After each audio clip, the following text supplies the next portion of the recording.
जो लेक्चर है वो है मॉलिक्यूल के ऊपर। मॉलिक्यूल्स क्या हैं और मॉलिक्यूल्स के क्या टाइप्स हैं, एटम्स एंड मॉलिक्यूल के। अगर किसी ने पिछली वीडियोस नहीं देखी हैं तो आपको एंड स्क्रीन पे उसके लिंक जो है वो मिल जाएंगे। आज का जो हमारा टॉपिक है, अभी मैंने आपको बताया, हमारा टॉपिक है आज का मॉलिक्यूल। मॉलिक्यूल क्या है और इसके क्या टाइप्स हैं। तो मॉलिक्यूल को अगर हम डिफाइन करें तो क्या मॉलिक्यूल की डेफिनेशन क्या बनेगी कि एटम्स ऑफ सेम और डिफरेंट एलिमेंट्स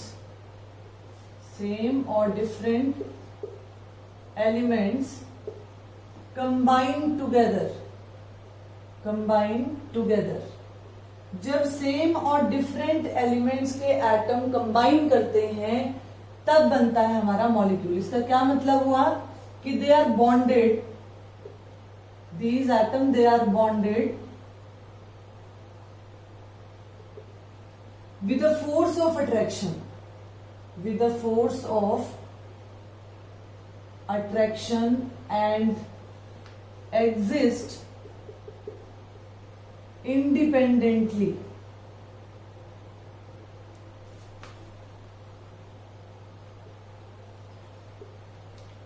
ठीक है, तो यानी मॉलिक्यूल को अगर हम डिफाइन करना चाहते हैं तो मॉलिक्यूल क्या होगा, एटम्स हैं किसके, सेम और डिफरेंट एलिमेंट्स के, जो कंबाइन करते हैं एक दूसरे के साथ। किस तरीके से कॉम्बिनेशन करते हैं, they are bonded with force of attraction, strong force of attraction. और सबसे बड़ी बात कि इनकी इंडिपेंडेंट एग्जिस्टेंस होती है, जबकि हमने एटम के केस में क्या कहा था कि एटम्स की नॉर्मली इंडिपेंडेंट एग्जिस्टेंस नहीं होती। और मैं इसको किस तरीके से डिफाइन कर सकती हूँ, एक डेफिनेशन तो मेरे पास ये आ गई, और दूसरी डेफिनेशन क्या आ सकती है कि मॉलिक्यूल क्या है, molecule is the smallest part of an element or a compound that has the properties of element, that element, उस एलिमेंट की प्रॉपर्टीज, और that compound exist independently। ये वर्ड तो हमें लिखना ही लिखना है। तो यानी मॉलिक्यूल क्या है, मॉलिक्यूल स्मॉलेस्ट पार्ट है किसका, एलिमेंट का या कंपाउंड का, जिसके पास सेम प्रॉपर्टीज होती हैं उस एलिमेंट की जिसका वो मॉलिक्यूल है, या उस कंपाउंड का जिसका वो मॉलिक्यूल है, और ये इंडिपेंडेंटली एग्जिस्ट कर सकता है। तो ये दो डेफिनेशंस मैंने आपको समझाई मॉलिक्यूल की, कि मॉलिक्यूल जो है, मॉलिक्यूल क्या है, मॉलिक्यूल एटम्स के कॉम्बिनेशन से बनता है। अब वो एटम सेम एलिमेंट के भी हो सकते हैं और वो एटम डिफरेंट एलिमेंट के भी हो सकते हैं। और मॉलिक्यूल क्या है, मॉलिक्यूल एलिमेंट या कंपाउंड का स्मॉलेस्ट पार्ट है जो इंडिपेंडेंटली एग्जिस्ट कर सकता है। ठीक है, तो अब हम इसके टाइप्स को डिस्कस कर लेते हैं, इसके क्या टाइप्स हैं। तो अगर मैं टाइप्स को यहां पर आपको मेंशन करती हूं, मैं इसको रब कर देती हूं। टाइप्स ऑफ मॉलिक्यूल की हम बात करेंगे।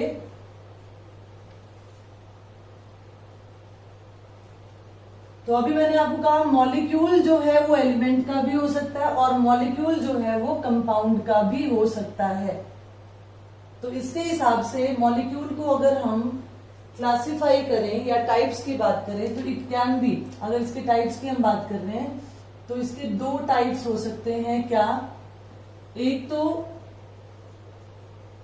मॉलिक्यूल ऑफ एलिमेंट और दूसरा मॉलिक्यूल ऑफ कंपाउंड। पहले टाइप को अगर हम डिस्कस करें मॉलिक्यूल ऑफ एलिमेंट को, तो मॉलिक्यूल ऑफ एलिमेंट में क्या होगा, same element, atoms of same element, atoms of same element combine together to form a molecule. एक मॉलिक्यूल को बनाने के लिए जब सेम एलिमेंट के एटम जो है वो कंबाइन करते हैं तो उसे हम क्या कहते हैं, मॉलिक्यूल ऑफ एलिमेंट। और इनको हम और क्या कह सकते हैं, इनका दूसरा नाम हम क्या दे सकते हैं, क्योंकि सेम एलिमेंट के एटम कंबाइन कर रहे हैं, homo atomic molecule. Homo atomic molecule, homo का मतलब होता है same, homo atom, same atom यानी सेम एलिमेंट के एटम कंबाइन होंगे और तब जाके मॉलिक्यूल बनेगा। जैसे एग्जांपल के तौर पे अगर हम यहां बात करें तो जैसे H2 है, Cl2 है, ठीक है, N2 है, Br2 है, ये बहुत सारे हमारे पास क्या आ गए, होमो एटॉमिक मॉलिक्यूल आ गए। ठीक है, अब यहां पर हम एक डेफिनेशन अभी करेंगे एटॉमिसिटी, जो यहाँ पे एक बहुत इंपॉर्टेंट डेफिनेशन है एटॉमिसिटी की, उसकी बात हम कर लेते हैं और फिर उसके बेस पे हम मॉलिक्यूल्स को किस तरह से क्लासिफाई कर सकते हैं वो मैं बताती हूँ आपको। तो यहाँ हम बात करते हैं एटॉमिसिटी की। एटॉमिसिटी क्या होती है, इंपॉर्टेंट डेफिनेशन है, एटॉमिसिटी के बेस पे आपको कॉम्पिटिटिव लेवल पे भी क्वेश्चन आए हैं और साथ के साथ एटॉमिसिटी क्या है, इसका क्या एग्जाम्पल है, ये भी हमें एग्जाम में सब्जेक्टिव में पूछा जाता है। तो मैं बात कर रही हूं एटॉमिसिटी की। एटॉमिसिटी क्या होती है, the total number of atoms present in a molecule. एक मॉलिक्यूल में, देखिए डेफिनेशन से ही क्लियर हो रहा है कि एक मॉलिक्यूल में कितने टोटल नंबर ऑफ एटम्स हैं, क्योंकि हर मॉलिक्यूल में जरूरी नहीं है कि एक ही एटम हो, दो ही एटम हो, तीन ही हो या चार ही हो, बहुत सारे हो सकते हैं। तो उसमें एक मॉलिक्यूल में टोटल नंबर ऑफ एटम जो है वो उसकी एटॉमिसिटी कहलाती है। And on the basis of atomicity molecule कई तरीके के हो सकते हैं। जैसे मैं यहां पर एग्जाम्पल्स भी बताती रहूंगी आपको। मैं पहला टाइप ले रही हूं मोनो एटॉमिक मॉलिक्यूल का। अब आपको पता है मोनो का मतलब होता है, क्या मतलब होता है, सिंगल। मोनो का मतलब होता है सिंगल एटम का मॉलिक्यूल। अब ऐसा कौन से एलिमेंट हैं जो मोनो एटॉमिक फॉर्म में एग्जिस्ट करते हैं, तो अपने जितने नोबल गैसेज हैं, नोबल गैसेज जो हैं, आपको पता है नोबल गैसेज के जो शेल्स होते हैं दे आर कंप्लीटली फिल्ड, जिसकी बात हम स्ट्रक्चर ऑफ एटम में करेंगे। They are completely filled shells, इसलिए ये ना तो दूसरे एलिमेंट के एटम के साथ, ना ही अपने एटम के साथ ये कंबाइन नहीं करते। तो यहां पर हमारे पास जैसे हीलियम है, नियॉन है, आर्गन है, क्रिप्टॉन है, जिनॉन है, रेडॉन है, ठीक है, ये हमारी सारी नोबल गैसेज आ गई। और अब तो 118 नंबर पे भी OG के नाम से, ऑर्गेनिसन नाम से एलिमेंट आ चुका है। हम नोबल गैसेस की बात कर रहे हैं। ये सारे के सारे मतलब इनका एटम ही इनका मॉलिक्यूल है, यानी सिंगल एटम का मॉलिक्यूल है, यानी वही एटम वही मॉलिक्यूल। अब अगर हम सेकंड कैटेगरी की बात करें तो सेकंड मेरे पास क्या है, diatomic molecule. Diatomic molecule, इसका मतलब क्या हुआ, अगर मैं इसको डिफाइन करना चाहूं तो क्या होगा, ये वो मॉलिक्यूल है जिसकी एटॉमिसिटी 2 है। 2 एटॉमिसिटी वाला मॉलिक्यूल है ये। जैसे हमारे पास है H2 है, अभी हमने बात की थी Cl2, N2, कितने एटम्स आ रहे हैं यहाँ पर, ठीक है, O2 है, बहुत सारे और एग्जांपल्स हैं। तो यहाँ पर कितने एटम आ रहे हैं, 2 एटम का एक मॉलिक्यूल होता है हाइड्रोजन का, इसी तरह क्लोरीन का भी, इसी तरह नाइट्रोजन, इसी तरह ऑक्सीजन। एक्चुअल में ये जो नोबल गैसेज हैं ये मोनो एटॉमिक फॉर्म में एग्जिस्ट करती है नॉर्मली। बाकी जो अदर गैसेज हैं normally they exist in diatomic form. वो कैसे एग्जिस्ट करती है, उनके 2 एटम मिलकर तब एक मॉलिक्यूल बनाते हैं। ट्राई एटॉमिक की अगर हम बात करें, नेक्स्ट यहाँ पर हमारे पास आ गया ट्राई एटॉमिक। ट्राई का मतलब 3, यानी जिसकी एटॉमिसिटी 3 है। तो ट्राई एटॉमिक मॉलिक्यूल का मेरे पास एग्जाम्पल क्या आ जाएगा, यहाँ एग्जाम्पल आ गया मेरे पास ओजोन, O3, ये क्या है, ओजोन। तो ये जो ओजोन है 3 एटम का एक मॉलिक्यूल बनता है, तो ओजोन ट्राई एटॉमिक है। टेट्रा एटॉमिक की मैं बात करूं यहां पर, तो टेट्रा एटॉमिक मॉलिक्यूल है हमारे पास। और आपने पढ़ा होगा कि फास्फोरस जो है वो टेट्रा एटॉमिक इन नेचर होता है। P4 फॉस्फोरस के 4 एटम मिलते हैं तब जाके एक मॉलिक्यूल बनता है। टेट्रा का मतलब 4। अब ये टेट्रा एटॉमिक है, किस तरीके से अरेंज होता है ये, तो इसकी टेट्राहेड्रल ज्योमेट्री होती है, इसकी टेट्राहेड्रल शेप होता है, टेट्राहेड्रल ज्योमेट्री होती है इसकी। ठीक है, कुछ इस तरीके से कि ये फॉस्फोरस आ गया इधर, ये हमने यहाँ पे, मैं इसको इस तरीके से लिखूं तो ज्यादा बेटर है, फॉस्फोरस फॉस्फोरस फॉस्फोरस, यहाँ फॉस्फोरस। ठीक है, तो इस तरीके की टेट्राहेड्रल ज्योमेट्री यहाँ पर पॉसिबल होती है। अब अगर हम इसके बाद बात करें, मैं और एग्जांपल आपको दे रही हूं, जैसे ऑक्टा एटॉमिक, वैसे टेट्रा एटॉमिक के बाद जो हायर एटॉमिसिटी वाले होते हैं उनको हम पॉली एटॉमिक भी कह देते हैं, लेकिन कई जगह पर ऑक्टा एटॉमिक अलग से मेंशन है। S8 सल्फर का जो एक मॉलिक्यूल है, ये याद रखना है आपको, ये मोल कंसेप्ट में भी आपको काम आएंगे। कई बार जो स्टूडेंट है वो कंफ्यूज हो जाता है, फॉस्फोरस मॉलिक्यूल का मास पूछा और वो फॉस्फोरस एटम का मास बता देता है, हाइड्रोजन मॉलिक्यूल का पूछा तो हाइड्रोजन एटम का मास बता देता है। हमें पता होना चाहिए फॉस्फोरस मॉलिक्यूल का मतलब है कि उसका एटॉमिक मास जितना भी, जैसे 31 होता है, तो फॉस्फोरस मॉलिक्यूल का मुझे पूछा है तो मैं 124 जो है उसका मॉलिक्यूलर मास आएगा।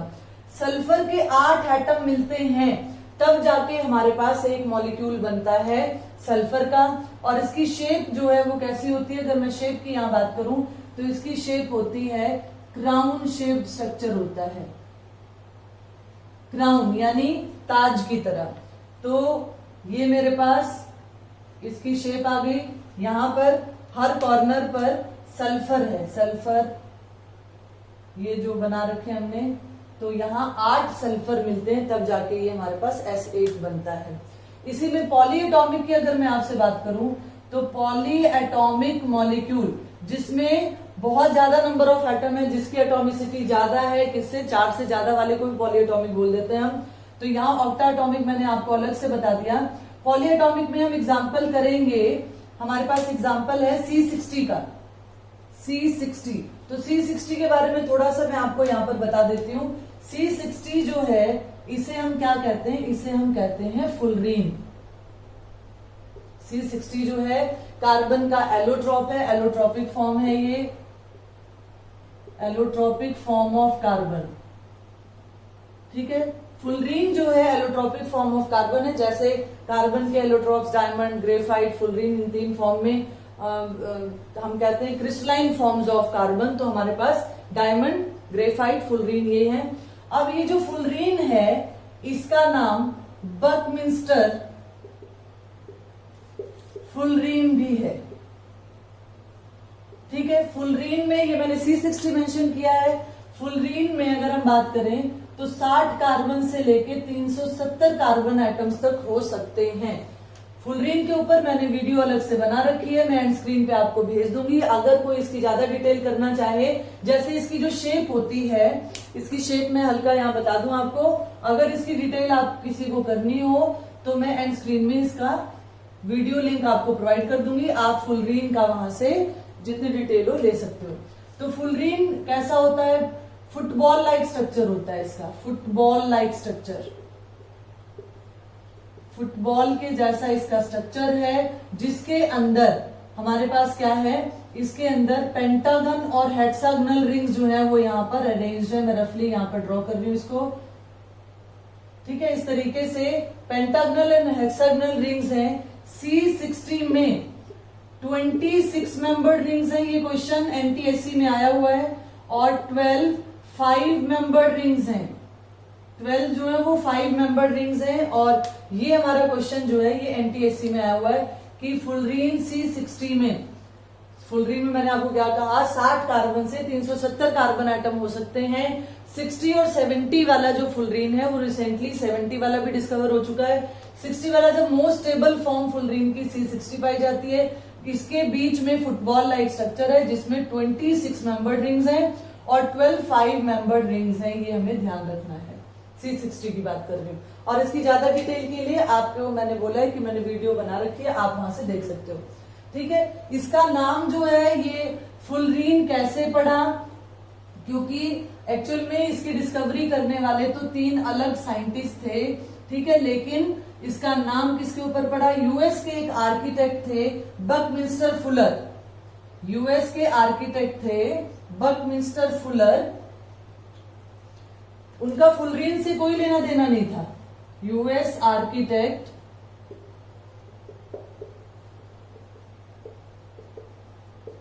बकमिंस्टर फुलर, और इस फुलर नाम से फुलरीन पड़ा। क्यों पड़ा? क्योंकि इन्होंने एक जियोडेसिक डोम शेप बनाई थी, ऐसे फुटबॉल जैसी, जिसकी शेप जो है C60 से मैच कर गई उस टाइम पर, जिससे इसका नाम जो है फुलरीन बकमिंस्टर फुलर, या फिर बकी बॉल भी कहते हैं इसको, बकी फ्रॉम बकमिंस्टर। ये कोई साइंटिस्ट नहीं थे, इन्वेंटर नहीं थे, आर्किटेक्ट थे, लेकिन इनकी जो शेप थी, जो जियोडेसिक डोम शेप बनाई थी, वो मैच कर गई C60 से, इसलिए उसका नाम पड़ गया फुलरीन, बकमिंस्टर फुलरीन, बकी बॉल, कुछ भी बोल सकते हो आप। ठीक है, तो ये क्या है? पॉली एटॉमिक, यानी 60 एटम मिलकर एक मॉलिक्यूल बना रहे हैं। C70 वाले में 70 एटम मिलकर जो है वो एक मॉलिक्यूल बनाएंगे। तो ये हमारे पास क्या आ गया? पॉली एटॉमिक मॉलिक्यूल का एग्जाम्पल आ गया। ठीक है, अब हम बात करते हैं, ये तो हमने कहा एटॉमिसिटी क्या है और मॉलिक्यूल ऑफ एटम की हमने बात की है। अब हम बात करेंगे सेकेंड कैटेगरी की। अगर स्क्रीनशॉट लेना हो तो आप ले सकते हो। सेकेंड कैटेगरी की अगर हम बात करें तो वो था हमारे पास मॉलिक्यूल ऑफ कंपाउंड। तो अब हम मॉलिक्यूल ऑफ कंपाउंड को डिस्कस कर लेते हैं।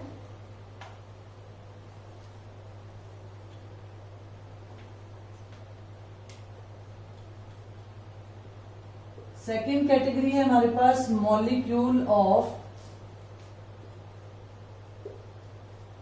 कंपाउंड। तो मॉलिक्यूल ऑफ कंपाउंड का क्या मतलब है कि atoms of different elements combined together. ठीक है, उसमें सेम एलिमेंट कंबाइन कर रहे थे, इसमें क्या हो रहा है? डिफरेंट एलिमेंट कंबाइन कर रहा है। इसको हम क्या बोलेंगे? एटम्स ऑफ डिफरेंट एलिमेंट जब कंबाइन करते हैं तो उसको हम मॉलिक्यूल ऑफ कंपाउंड कहते हैं। और इसका दूसरा नाम क्या है? इसको हम क्या कह सकते हैं? Hetero atomic molecule. Hetero atomic molecule भी कह सकते हैं। हेट्रो का मतलब होता है डिफरेंट एटम्स के कॉम्बिनेशन से बनना। तो हेट्रो एटॉमिक मॉलिक्यूल आता है, तब भी आप ये लिख सकते हो। जैसे एग्जांपल की अगर मैं बात करूं तो मेरे पास है HCl, हाइड्रोजन और क्लोरीन के मिलने से बना। कार्बन डाइऑक्साइड है, अमोनिया है, वाटर है, SO2 है, मीथेन है, सल्फर डाइऑक्साइड है। ठीक है, तो ये बहुत सारे एग्जाम्पल हमारे पास क्या आ गए? हेट्रो एटॉमिक मॉलिक्यूल क्या आ गए? हेट्रो है क्योंकि हाइड्रोजन और क्लोरीन है, दो यहाँ पर सिमिलर एटम्स के कॉम्बिनेशन से नहीं बना है मॉलिक्यूल, इसलिए इसको हम क्या बोलते हैं? Molecule of compound. अब इसके बेस पे भी अगर हम देखें कि हम किस तरीके से इसकी एटॉमिसिटी देख सकते हैं, तो मैंने यहाँ मॉलिक्यूल मेंशन कर रही हूं। मैं यहाँ पर मेरे पास ये मॉलिक्यूल आ गया और यहाँ एटॉमिसिटी आ गई। ठीक है, क्योंकि इसके बेस पे भी आ चुका है क्वेश्चन।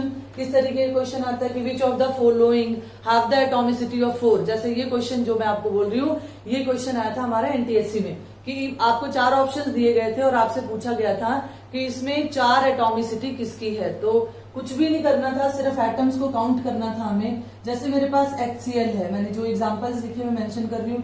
CO2 है, अमोनिया है, वाटर है, साथ में मेरे पास क्या है? SO2 है, तो इसकी एटॉमिसिटी कितनी होगी? CH4 है, इसकी एटॉमिसिटी कितनी होगी? C6H12O6 है, तो एटॉमिसिटी कितनी होगी?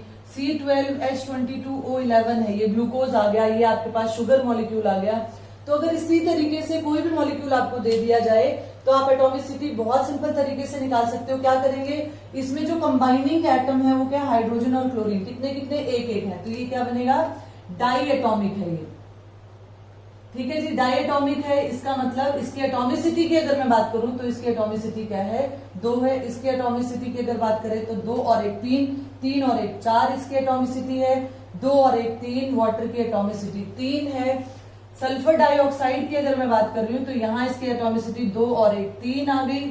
4 और 1 5 इसकी एटॉमिसिटी आ गई। यहाँ आप काउंट कर लो तो 18 और 6 24, 24 इसकी एटॉमिसिटी आई, और यहां पर अगर हम काउंट करेंगे तो ये मेरे पास कितना आ जाएगा, ये मेरे पास आ गया 34 और ये 11, तो मेरे पास आ जाएगा 45 एटॉमिसिटी शुगर मॉलिक्यूल की आ गई। तो एटॉमिसिटी कैलकुलेट करना यहाँ पर कोई भी टिपिकल काम नहीं है, ठीक है। तो अब हमने मॉलिक्यूल को भी डिस्कस कर लिया, पिछली लेक्चर्स में हमने एटम्स को भी डिस्कस किया है। थोड़ा सा हम डिफरेंशिएशन कर लेते हैं कि एटम और मॉलिक्यूल में फर्क क्या है। तो मैं डिफरेंस यहाँ पे आपको क्लियर करूं ताकि नेक्स्ट वीडियो में, नेक्स्ट लेक्चर में हम बात करेंगे मॉलिक्यूलर मास की। एटॉमिक मास हम कर चुके हैं, मॉलिक्यूलर मास क्या होता है, ग्राम मॉलिक्यूलर मास क्या होता है, और साथ के साथ मॉलिक्यूलर मास किस तरीके से कैलकुलेट किया जाता है वो मेथड आपको बताऊंगी मैं, और कुछ एक एग्जांपल जो है वो हम प्रैक्टिस करेंगे। तो यहां बिल्कुल छोटा सा टॉपिक हमारा क्या, डिफरेंस किसका, difference between atom and molecule. तो एटम एंड मॉलिक्यूल का जो डिफरेंस है वो क्या है, तो सबसे पहले हम इसको डिफाइन ही कर लेते हैं। तो एटम क्या है और मॉलिक्यूल क्या है, पहले डेफिनेशन से ही इसको हम क्या कर सकते हैं, डिफरेंशिएशन कर सकते हैं इसकी। जैसे पहला डिफरेंस अगर मैं लिखूं तो एटम क्या है, atom is the smallest part या smallest particle of an element. Atom किसी भी एलिमेंट का स्मॉलेस्ट पार्टिकल है। मॉलिक्यूल क्या है, मॉलिक्यूल जो है, molecule is smallest part of an element. Element का स्मॉलेस्ट पार्ट हो सकता है या फिर कंपाउंड का भी हो सकता है।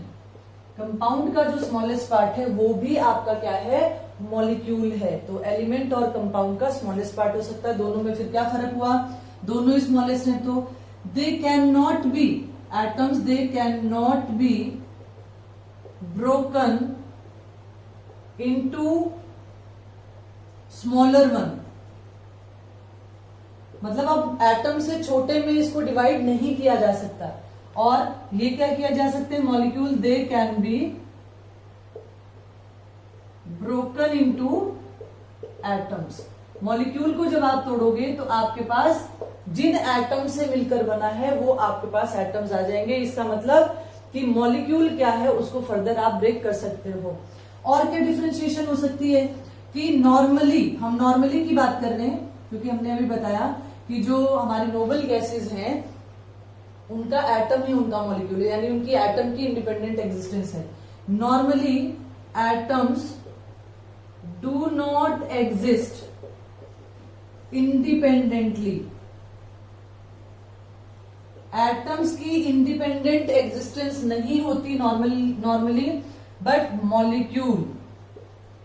Molecule can exist independently. Molecule जो है वो एग्जिस्ट कर सकता है, कैसे, इंडिपेंडेंट बेसिस पे इसकी एग्जिस्टेंस हो सकती है। तो ये एटम एंड मॉलिक्यूल का डिफरेंस था, आप इसका स्क्रीनशॉट ले सकते हो, ठीक है। तो इस पूरे लेक्चर में हमने बात की कि मॉलिक्यूल क्या है, मॉलिक्यूल के कौन से टाइप्स हो सकते हैं, उसी में हमने एटॉमिसिटी की बात की, उसी में फुलरीन को भी हमने डिस्कस कर लिया, ठीक है। और लास्ट में मैंने आपको बताया कि एटम और मॉलिक्यूल में बेसिक डिफरेंस क्या है। तो इसके बाद वाला जो अगला लेक्चर हमारे पास आएगा, मैंने आपको कहा कि उसमें हम मॉलिक्यूलर मास की बात करेंगे, ग्राम मॉलिक्यूलर मास की बात करेंगे और उनको कैलकुलेट करेंगे। तो आई होप कि ये वीडियो आपको अच्छी लगी होगी। ज्यादा से ज्यादा इसे लाइक करें, शेयर करें और सब्सक्राइब करना ना भूलें। Thank you, have a nice day.